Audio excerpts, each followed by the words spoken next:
কথা হচ্ছে কি, সে আজকে পর যাই হোক না কেন, একটা তো সম্পর্ক ছিলই। সে জায়গা থেকে অধিকার বলতে পারেন বা একটা আস্থার জায়গা থেকে আমি চেয়েছি, বাট নট দ্যাট আমার ছেলের খাবারের খরচ কিন্তু আমি চাইনি, ওটা আমার একটা প্রয়োজন ছিল। নেট দুনিয়া যখন মেগাস্টার শাকিব খান এবং অপু বিশ্বাসের দ্বিতীয় বিয়ের ইস্যুতে তোলপাড় চলছে, ঠিক তখনই অপু বিশ্বাসের একটা অডিও কল রেকর্ড কিন্তু ইতিমধ্যে ভাইরাল হয়ে গেছে, যেটা থেকে আপনারা দ্বিতীয় বিয়ের ইস্যুতে বিভিন্ন কিছু তথ্যই কিন্তু জানতে পারবো। তো চলুন আমরা অপু বিশ্বাসের মুখ থেকে মেগাস্টার শাকিব খান সম্পর্কে কি কি ধারণা রয়েছে সেগুলো একটু শুনে আসি এবং বিয়ের বিষয়টাও একটু ক্লিয়ার হয়ে আসি।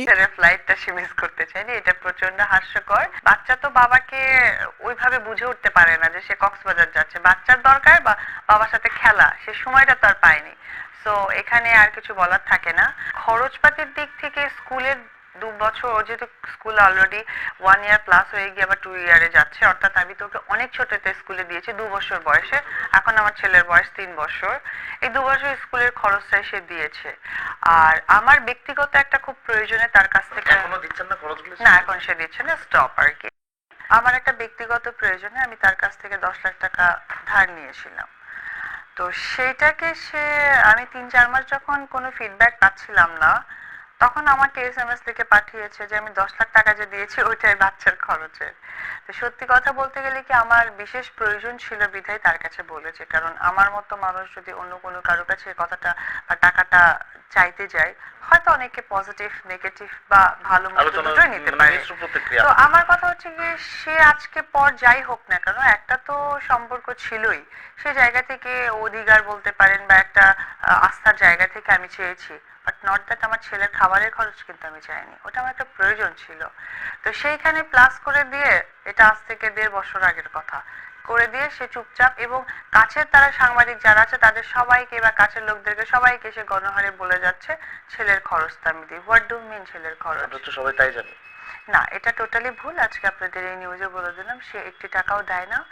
আর আমিও মনে করি না যে সে দেখ, বিকজ আমি ইন্ডিপেন্ডেন্ট। আমি শুরুর দিনকেও আমাকে যখন সাংবাদিকরা বলেছিল যে বাচ্চা আমার, বউ আমার না, তখন আমি বলেছিলাম যে খুব ভালো কথা, যে অ্যান্সারটা আমি চেয়েছিলাম সেই অ্যান্সারটা সে দিয়েছে, বাচ্চাটা তো তার। সো দ্যাট মিনস সামাজিক অবস্থানটা তার জন্য অনেক বেশি পজিটিভ, আমাকে টাকা দেওয়ার দরকার নেই। এক।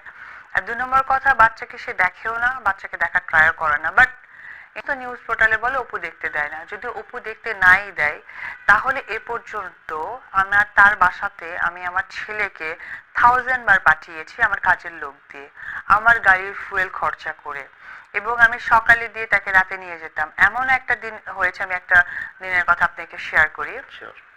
একদিন আমাকে বলল একটা সাংবাদিক যে সে বাচ্চা দেখার জন্য মরিয়া হয়ে গেছে, সে পুরো ক্রেজি।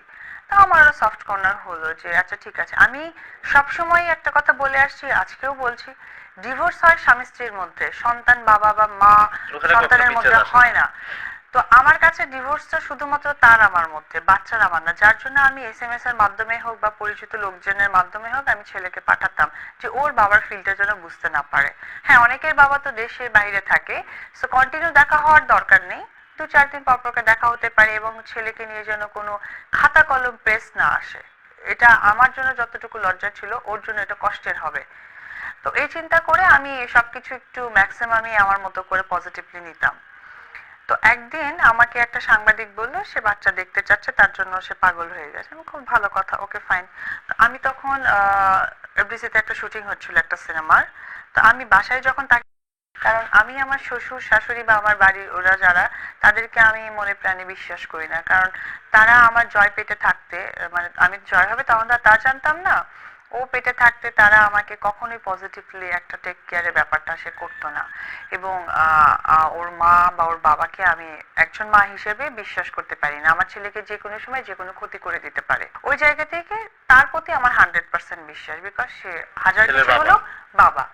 তো ও আমার যেমন তার প্রতি একটা ভালোবাসা বা একটা সাপোর্ট আছে, 100% আমার থেকে কোনো অংশে কম তারও নেই।